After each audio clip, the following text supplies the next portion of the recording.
How to make feta pasta.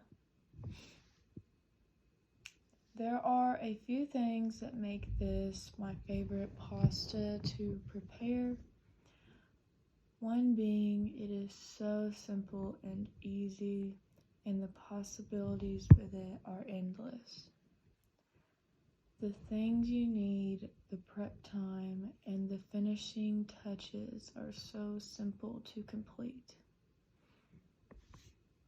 First, we are going to figure out what you will need. Now, as I said before, the possibilities for this pasta are endless. So essentially, you can add or take away as much as you want from this pasta. In this demonstration, I will be showing you the basic original way to prepare it. So let's talk ingredients.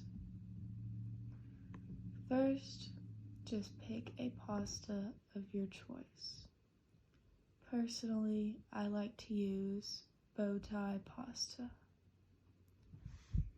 Next, you'll need 1 block of feta cheese, a small tub of cherry tomatoes, olive oil, salt, and pepper, or any other seasonings you prefer.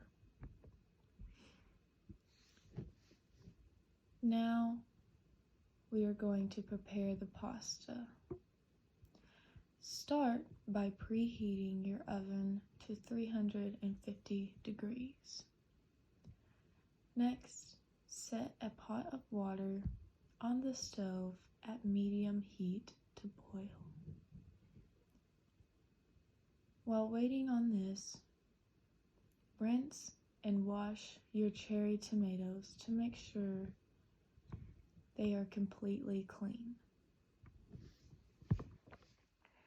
After, put them in a baking pan with about half a cup of oil, a half teaspoon of salt and pepper each.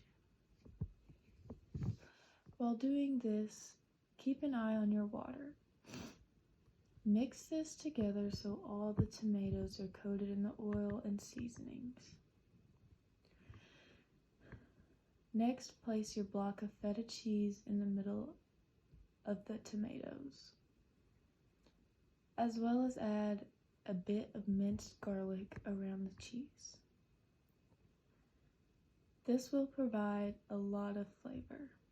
I usually use about 3/4 of a teaspoon. Cover the top of the feta cheese in olive oil, salt, and pepper to taste.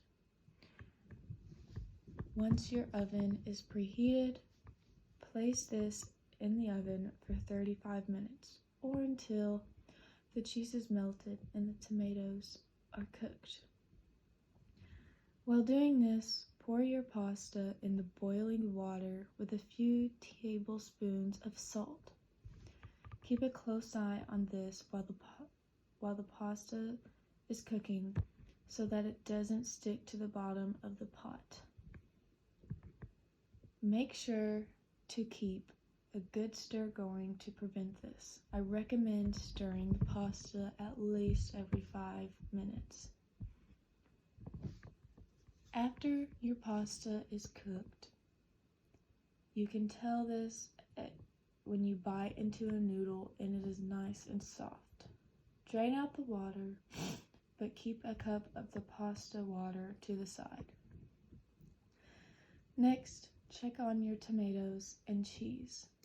Once it is ready, pull that out and begin stirring the melted cheese and tomatoes together, combining all of those flavors. This is also a good time to add any additional seasonings to the mixture. Sometimes I like to add garlic powder or cayenne just to add a bit more flavor. It is also very tasty if you add some mozzarella cheese to melt in there as well. If this mixture still seems clumpy or not smooth enough for your taste, add little bits of your pasta water to the mixture. This helps make the mixture creamy and smooth. You can also use milk for this step as well. Like I said, only as needed. Now that you have a creamy and cheesy mixture, add your pasta to this and mix. When plating this, I like to garnish with a little bit of cilantro. Now you're done. Being a busy college student and working at a hospital creates time challenges for me. I do not always have time to make an outstanding meal when I get home at the end of the day. This pasta has solved so many of those problems. Now I know at the end of the day, I can throw a pasta in the stove and be able to eat in 30 minutes. It also helps that I can do so many things to it. When I'm feeling fancy, I like to add chicken or shrimp. Sometimes I'll saute onions and mushrooms or add some spinach leaves to the creamy mixture. There are really 1,000,001 things you can do with this pasta. After making it once, you basically have the entire recipe in your head. It is just so easy to put together.